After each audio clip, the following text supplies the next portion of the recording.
First, মাঠে শৃঙ্খলাভাবে প্রবেশ করা। সেকেন্ড, ফার্স্ট 200 মিটার দৌড় কমপ্লিট করা নিয়মে থেকে, বা নিয়ম অবশ্যই আপনাদেরকে শেখানো হবে। সেকেন্ড, আপনার হাই জাম্প কমপ্লিট করা। থার্ড, আপনার লং জাম্প কমপ্লিট করা।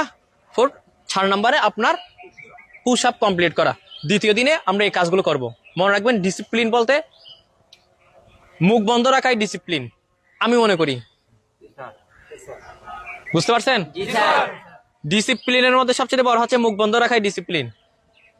এই যে একজন আরেকজনের সাথে কথা বললে দেখবেন যে ওর কথা বললে ওর হাতের অঙ্গ প্রত্যঙ্গ লড়তেছে, কথা না বললে লড়তেছে না। কথা বললে কথা বাড়ে। যাই হোক, চুপ থেকে আপনার কাজটা আপনি সম্পূর্ণ করার ট্রাই করবেন। কারোর সাথে পরিচয় হওয়ার জন্য আপনি মাঠে যান নাই, পরীক্ষা নিয়োগ পরীক্ষায় মাঠে যান নাই, কারোর সাথে কথা বলার জন্য পরিচয় হওয়ার জন্য যান নাই। আপনি আপনার চাকরির পরীক্ষা A1 ভাবে দেওয়ার জন্য গেছেন।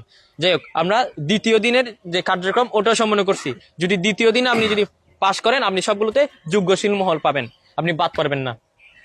এর দ্বিতীয় দিন সম্পর্কে কারো কোনো কোয়েশ্চেন আছে? থাকলে বলতে পারেন পরবর্তী সময়। এবং তৃতীয় দিন সব অন্য দিনের নিয়ে সাধারণত 6টার দিকে আপনি মাঠে চলে গেলেন। তৃতীয় দিন একটু কঠিন পরীক্ষা হয়। ওই দিনের জন্য আপনার প্রস্তুতি কি? আমি অন্য মানুষের মতো বলবো না যে আপনি খেজুর খান, মধু খান, বাদাম খান, ডিম খান, এটা কলা খান।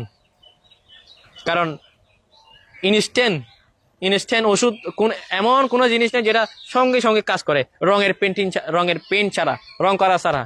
সেজন্য আপনি খেয়ে গেলেন যে আপনি এখানে হিট পাবেন, এটা ভুল ধারণা। আপনি দ্বিতীয় দিন সাধারণত যে নাস্তাগুলো খেয়ে যান, জাস্ট এমনি নর্মাল যে নাস্তাগুলো খেয়ে যান, মনে রাখবেন একটু ভারী খাওয়ানোর জন্য ট্রাই করবেন।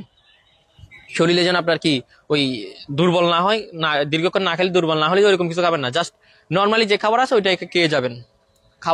খাবারের ক্ষেত্রে আপনার তৃতীয় দিন যে কাজটা করবেন, জাস্ট খেয়ে দিয়ে সকালবেলায় চলে যাবেন মাঠে গিয়ে। আপনার প্রথম ইভেন্ট হবে আপনার 1600 মিটার দৌড়।